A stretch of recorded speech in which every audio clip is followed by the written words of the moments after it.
Hi friends, எல்லாருக்கும் வணக்கம். Welcome back to my channel விசா சமையல். இன்னைக்கு நம்ம சேனல்ல என்ன பார்க்க போறோம்னா ரொம்பவே டேஸ்டான நீர் உருண்டை தான் எப்படி செய்யறதுன்னு பார்க்க போறோம். இத உப்பு உருண்டைன்னு கூட சொல்லுவாங்க. ரொம்பவே டேஸ்டா இருக்கும். வாங்க நம்ம இதை எப்படி செய்யறதுன்னு பார்க்கலாம். இப்போ பாத்திரம் நல்லா சூடாயிடுச்சு. எண்ணெய் ஊத்திக்கலாம். எண்ணெய் நல்லா சூடாயிடுச்சு. இப்போ நம்ம கடுகு சேர்த்துக்கலாம். கொஞ்சமாக சீரகம், கடலைப்பருப்பு சேர்த்துக்கலாம். இது ரெண்டும் சேர்த்து நல்லா வதக்கிக்கலாம். கடலைப்பருப்பு நல்லா வறுபடணும். கொஞ்சமாக உளுந்து சேர்த்துக்கலாம். உளுந்தும் நல்லா வறுபடணும். நல்லா வறுத்துக்கலாம். 2 பட்டை மிளகாய் கிள்ளி எடுத்து வச்சுருக்கேன். அதையும் நம்ம அதில் சேர்த்து நல்லா வதக்கிக்கலாம்.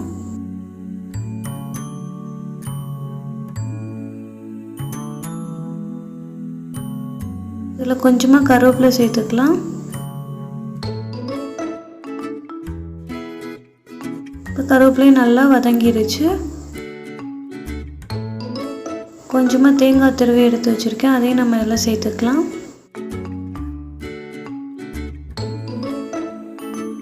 தேங்காய் நல்லா வதங்கணும்.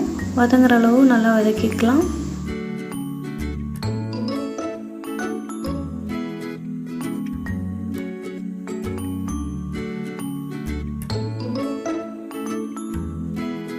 இங்கே பாருங்கள், தேங்காயும் நல்லா வதங்கி வந்துடுச்சு. கொஞ்சமாக பெருங்காயத்தூள் சேர்த்துக்கலாம்.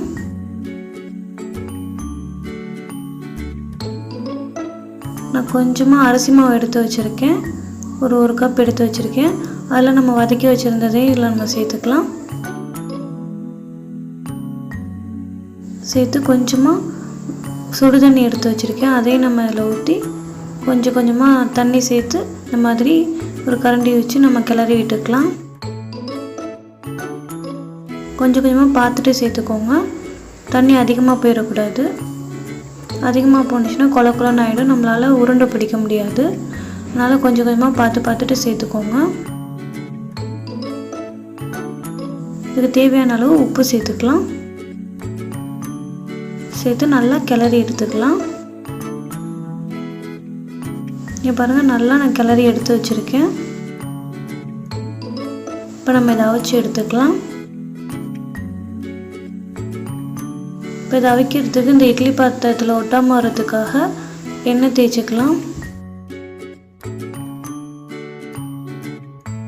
இப்போ எண்ணெய் தேய்ச்சாச்சு.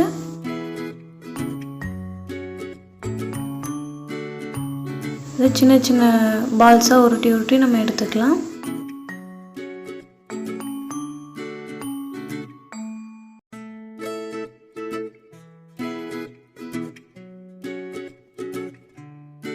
கையில் ஒட்டாமல் வரதுக்காக கொஞ்சம் எண்ணெய் தேய்ச்சிக்கலாம். கையில்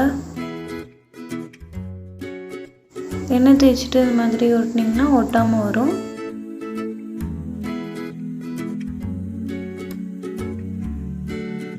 இங்கே பாருங்கள், நான் எல்லாத்தையுமே உருட்டி இட்லி பாத்திரத்தில் எடுத்து வச்சுருக்கேன்.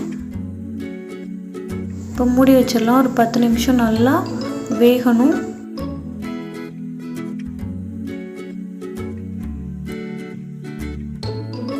நான் வெந்ததுக்கப்புறமா காமிக்கிறேன்.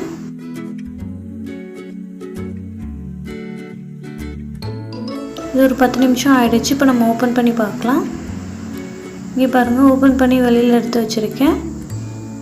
இது வெந்துருச்சான்னு பார்க்குறதுக்கு இந்த மாதிரி ஒரு ஸ்பூனில் குத்தி பார்த்திங்கன்னா தெரியும். ஒட்டாமல் வந்திருக்கு. நல்லாவே வெந்திருக்கு பாருங்கள். ஆல்தாங்க, நம்மளுடைய ரொம்பவே டேஸ்டான நீர் உருண்டை ரெடி ஆகிடுச்சு. நீங்களும் கண்டிப்பாக உங்கள் வீட்டில் ட்ரை பண்ணி பாருங்கள். ரொம்பவே டேஸ்ட்டாக இருக்கும். இந்த வீடியோ உங்களுக்கு பிடிச்சிருந்துச்சுன்னா என் சேனலை லைக் பண்ணுங்கள், ஷேர் பண்ணுங்கள், கமெண்ட் பண்ணுங்கள், சப்ஸ்கிரைப் பண்ணிக்கோங்க. தேங்க்யூ.